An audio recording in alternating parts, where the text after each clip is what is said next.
Welcome to The Explainer. Today, we're diving into something really cool, building the ultimate toolkit for anyone who's ever thought about becoming a security engineer. We're going to cover it all, from the right mindset to the tools of the trade, and yeah, even how to nail that big interview. I love this quote because it just hits the nail on the head. Security isn't some add-on you buy or a team you call when things go wrong. Nope, it's a way of thinking, something that has to be baked into every single thing you build. So what does it actually mean to have that mindset? Well, let's jump right in and figure that out. All right, first things first. Let's really define the role. What exactly is this modern digital guardian we're talking about? Okay, so that's the official definition, right? But honestly, it's so much more than that. It's like you're not just a guard standing at the gate. You're the architect of the entire fortress. You're thinking about the walls, sure, but also the secret tunnels, the supply lines, where the enemy might try to dig under. It's this awesome mix of being a builder, a strategist, and a detective all rolled into one. So if we break it down, the job really has these 5 core pillars. Think of these as the main categories in your toolkit. You've got threat detection, vulnerability management, all the way down to compliance. And listen, each one of these is a huge field on its own. It's about being proactive, reactive, and everything in between. Okay, this is where things get really interesting. To be great at defense, you first have to master the art of offense. You have to learn to think like an attacker, to see the world, your systems, through their eyes. And that's what threat modeling is all about. It's not about waiting for something bad to happen and then cleaning up the mess. No way. It's about looking at your system and asking, how could this break? Where would an attacker hit us?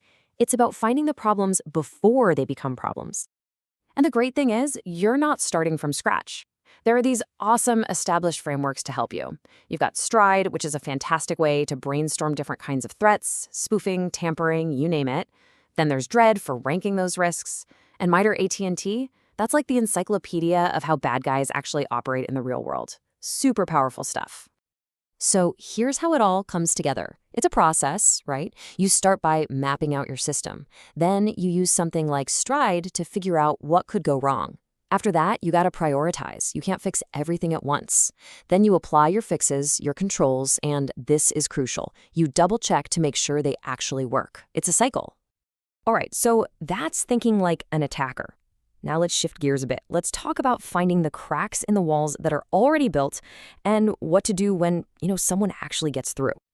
You can really think of this as 2 sides of the same coin. On one side, you have vulnerability management. That's you being the detective, proactively hunting for flaws before anyone else finds them. The goal? Find and fix. On the other side, you have incident response. That's you as the firefighter. The alarm's gone off, and your job is to contain the damage and recover. A good security engineer, you've got to be a master of both.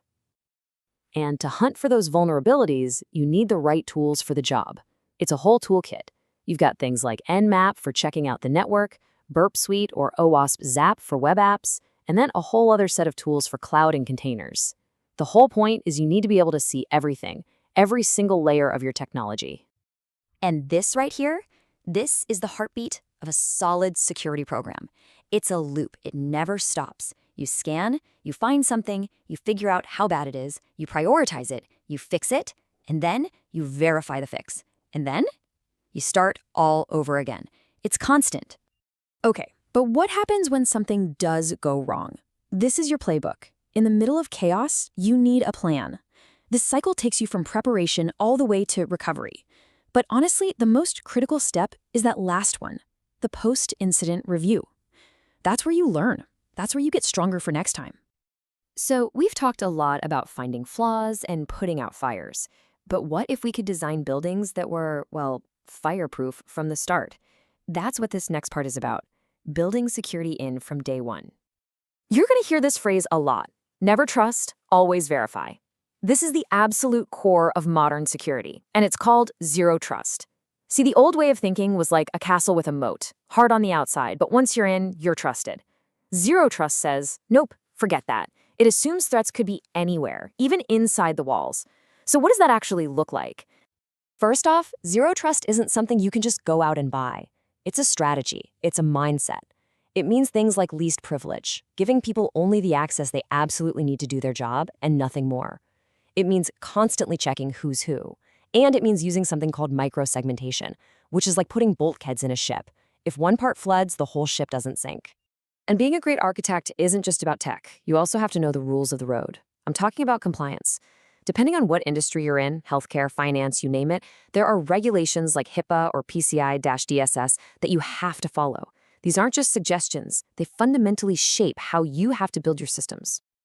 Okay, deep breath. We've covered the mindset, the tools, the architecture. Now for the final boss, the interview. This is where you put it all together and show them what you've got. So they hit you with this: threat model, a banking API. What do they want to hear? They don't want a perfect answer. They want to see how you think.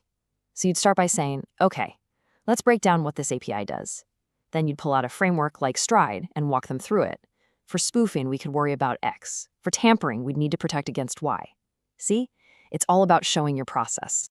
Then they ask you about CVSS scoring. This is a classic, and it's a test of one thing: prioritization. Because in the real world, you'll have a list of 100 vulnerabilities. You can't fix them all today. So how do you decide what's most important? That's what CVSS is for. It gives you a score, a number from 0 to 10, that tells you just how nasty a vulnerability is, helping you focus on what really matters.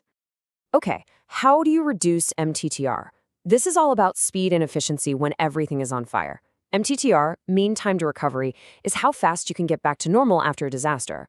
A great answer here would talk about automation, having rock-solid playbooks so everyone knows their job, and again, learning from every single incident to get faster next time. What is zero trust? This is your chance to shine and show you're not just repeating buzzwords you read online.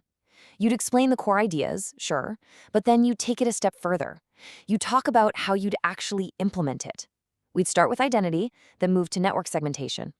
Show them you can turn a concept into a real-world plan. And that really brings us full circle. You see, being a great security engineer isn't just about reacting. It's not about being a security guard. It's about being an architect.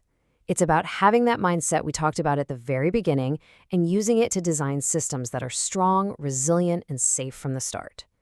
So as we wrap this up, the real question for you is, what's the first tool you're going to master?